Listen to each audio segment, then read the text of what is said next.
Hey, it's Clay, and this will be a video chart on ticker symbol NIO. We will take a look at the 30-minute time frame. Real quick, what do I mean by 30-minute in case maybe you're new to charts?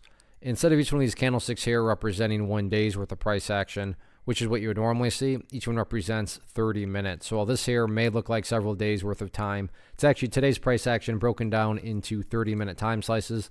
I like to do this time frame. It does a good job of telling the quote-unquote story of the price, and then makes mapping out levels of support and resistance a bit easier to see.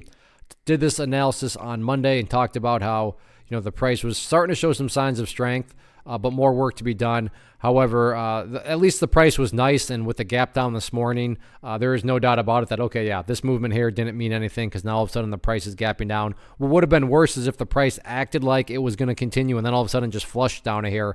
But at least the market was kind enough to kind of give the leading indicator with the gap down that trend line there didn't actually mean anything. What I am going to do is kind of a case of deja vu, because the same thing happened again today. The price did start to build some higher bases.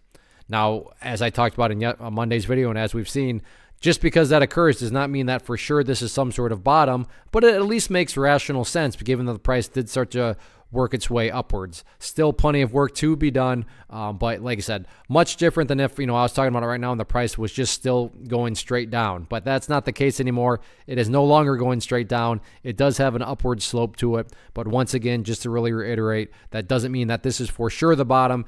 All I'm saying is it's at least logical and rational to question and wonder, hey, maybe this is finally some sort of bottom.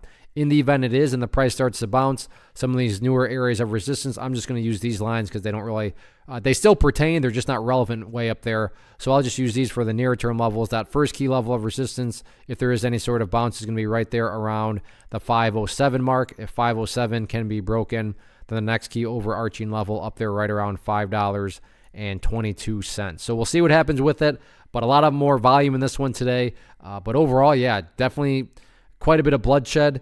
But the interesting thing with these is, and if this will mean a little bit more to those if you've traded for a while, but stocks that get beat down and beat down and beat down, there can be some pretty entertaining bounces. So that's why it's always worth keeping an eye on. So we'll see what Wednesday brings for this.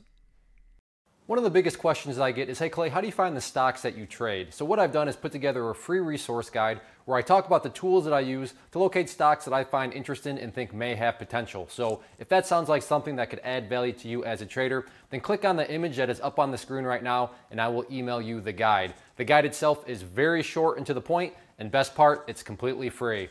Thanks for watching the video. Let me know if you have any questions.